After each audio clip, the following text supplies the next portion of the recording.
Peace. I just wanted to take a moment to share my thoughts about the Charleston Massacre. And before I get into that, I wanted to send my peace and love and support to the family members, the friends, the associates of the victims, as well as our Emanuel AME family where this incident occurred.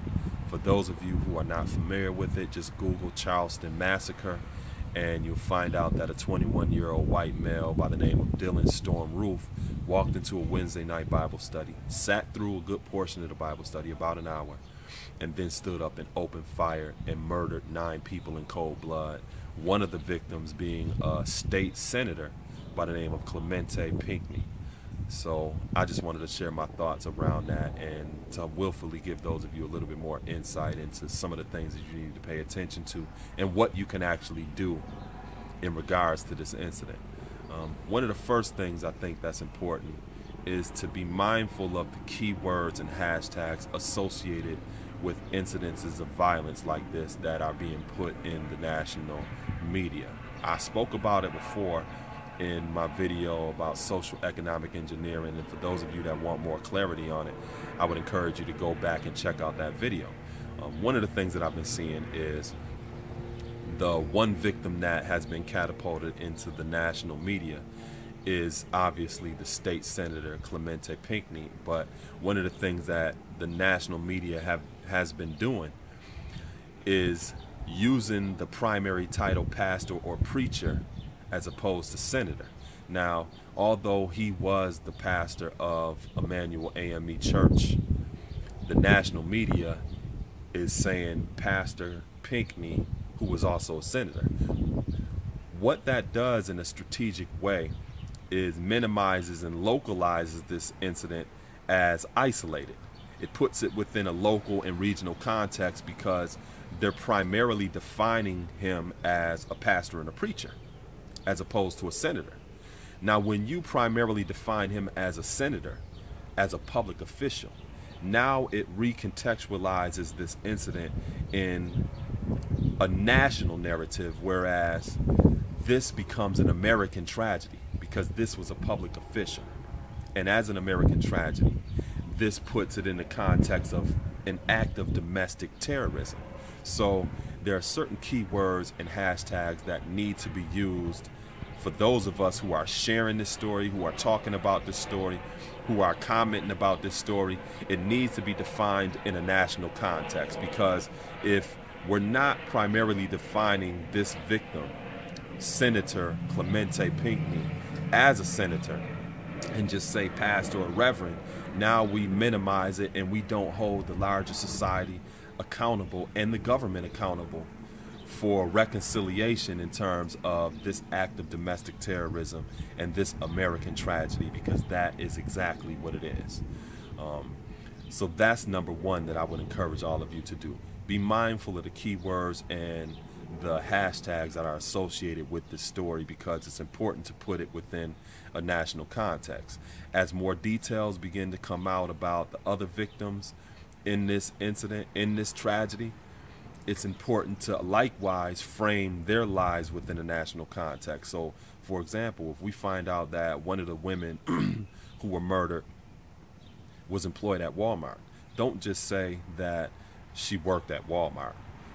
Say that whatever her name is was employed at the national retail store, Walmart. Because now when you add the word national or nation, it puts it within a national context. This is something that likewise shifts it from a local or a civil rights issue to a human rights issue and to a context of a crime against humanity. So that is very, very important. Some of the hashtags that I've been encouraging people to use in regards to this incident, along with Charleston, along with Senator Pinckney, is white supremacy, white supremacists, racist, racism, Black Lives Matter, American tragedy, domestic terrorism, terrorists. All of these words are important because it catapults it in a national context, as opposed to not allowing the larger society to be responsible for this act of domestic terrorism and this American tragedy. The other thing that I wanted to mention is some of us may be under the impression that there should be a great public outrage. And what I'm saying is sometimes you may not see a public outrage or a national cry because it's not framed within a national context. So we can be responsible in playing a part of making sure that this is put within the proper context by using the right keywords and hashtags around this issue. Do not allow people to refer to the victim, Senator Pinckney, as Reverend or Pastor first and primarily. If you're going to refer to him, Senator Clemente Pinckney or Senator Pinckney, who was likewise a pastor of Emanuel AME Church. That is the way you should define it. Not pastor, reverend, who is also a senator. Senator should be first and foremost. So one of the things that we can do in regards to pushing more of a national cry is to frame it nationally. So use your social media mediums that you have in order to use the right keywords and hashtags. One of the reasons also that you may not see a national cry or people publicly feeling that they identify with this incident is because some people simply don't care. You know what I'm saying? And you also have people who look at this as a standard of normalcy. So one of the things that people, when they see incidences of violence like this that white people commit against people of color, they may not flinch because that historically has been a standard of normalcy where you see so-called white people and people of color living in proximity to each other. And what does that mean? What that means is, suppose you went to an environment where you see a lot of violence, where gunshots go off all the time like firecrackers. The people who live and are accustomed to that environment may not flinch when they hear those gunshots. Now, if you come from a different environment and you've never heard gunshots before, every time something goes off, you may be flinching. You know what I'm saying? You may have anxiety or a lot of different things in response to this environment that you're not used to.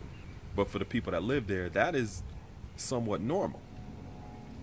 One of the reasons that you may not see a public outcry or you may not see people flinch when incidences of violence like this happen here in America is because you have people in America that understand this standard of violence and normalcy that permeates American society ever since its founding fathers established it from Europe. So I say that to say you're not going to see a public outcry for some people because they understand that some people that represent American values, that represent a standard of white supremacy and violence, are used to that. You know, they may come from an ancestry who have indulged in activities of violence like this for many generations. So to them, hey, what does that matter? It's nothing new to me. So that's another thing that I want to encourage those of you to be mindful of. Some people are desensitized to this because that's what they do. You know what I'm saying? And for those of you who have this belief that the devil is on a hot sauce bottle or the devil is underneath the ground or the devil's somewhere after you die, this, among many different incidences that we've seen and that we're continually seeing, not only here in America but around the country, is the epitome of what the devil actually is. So I will, this was inspiring, it was empowering, it was educating, and gave those of you a little bit more insight into what I think about this issue and what we can actually do about it. You know, use your social media platform as a way to push more of a national conversation and to reinforce this in a national context in terms of human rights violations, in terms of an American tragedy, in terms of domestic terrorism, not something that is local or minimal or regional. Because when you do that, we all lose out in the end. Peace.